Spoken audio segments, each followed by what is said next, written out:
Alors, je fais cette vidéo sur la programmation des radios qui s'adresse aux sauveteurs, entre autres sur les terrains Wild Trigger, mais probablement sur d'autres aussi. Que j'ai remarqué que sur le peu de joueurs qui ont des radios, souvent ils savent pas les programmer. Donc, je vais essayer de régler ça. Cette vidéo, je vais la faire avec une UV9R, mais ça s'applique aussi au 5R. Les menus sont les mêmes dedans. Alors, je vais faire dans l'ordre déjà ceux de base. En premier, c'est le SQL. Par défaut, c'est à 5. Je l'ai descendu à 3, comme ça c'est plus sensible. Savoir que c'est en descendant la valeur qu'on augmente la sensibilité, ça va faire que le SQL va s'ouvrir plus tôt. 3, ça fonctionne aussi. Donc pour programmer, vous appuyez sur menu, ensuite vous pouvez ajuster la valeur et menu à nouveau pour enregistrer.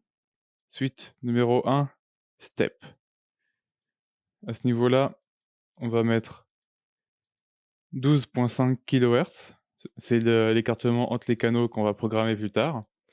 12.5K, c'est l'écartement standard pour la PMR. Ensuite, TXP. Bon, Airsofter, on se connaît, hein. On va pas se contenter de 1 watt. On va balancer ça en high à 5 watts direct, hein, voire 8 pour ceux qui ont des radios plus puissantes. 5, WN. Ça, c'est important. C'est la largeur de bande. On va les mettre en narrow parce que en wide, sinon, vous allez gueuler aussi sur les canaux d'à côté de celui où vous voulez parler. Ça va emmerder tout le monde, donc on va éviter. 7, TDR. C'est ce qui permet d'écouter 2 canaux en même temps. Ce qui est important, c'est que vous allez pouvoir parler que sur un seul, celui qui est actif. Donc on, c'est pratique, par exemple, si vous voulez écouter le canal orga et en parallèle parler à vos potes. 9, TOT, time out, sur la transmission. Ça, c'est pratique si vous êtes le genre de gars qui, par inadvertance, reste appuyé sur son bouton de transmission pendant 5 minutes et emmerde tout le monde. Ça coupe la transmission automatiquement au bout d'un certain délai. Là, c'est réglé à 60 secondes.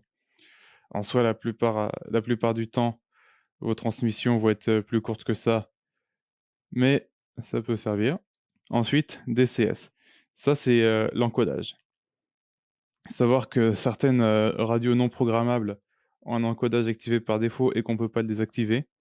Mais sur la plupart du temps, vous préférez l'avoir désactivé. Donc il y a le DCS et le CTCSS.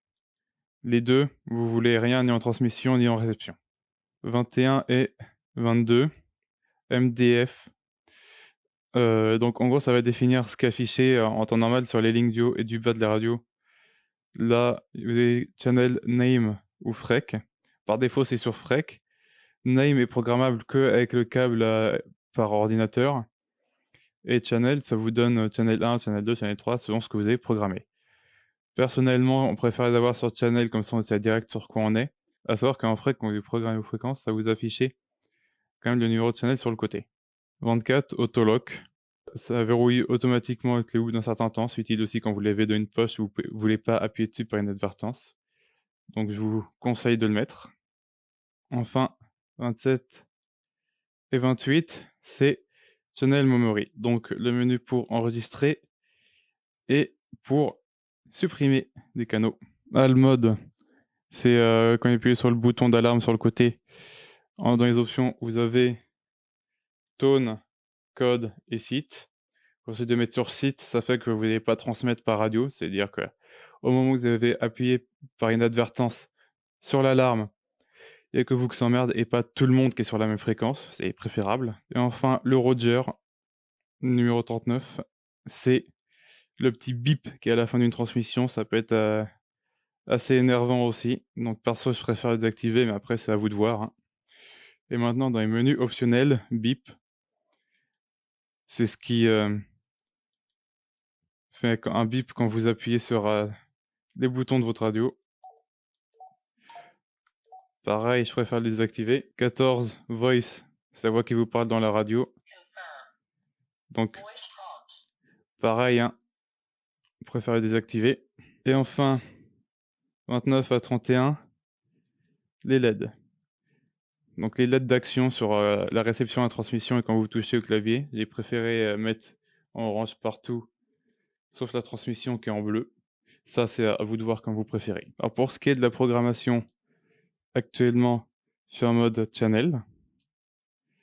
Pour changer ça, j'appuie sur menu et la redémarrer.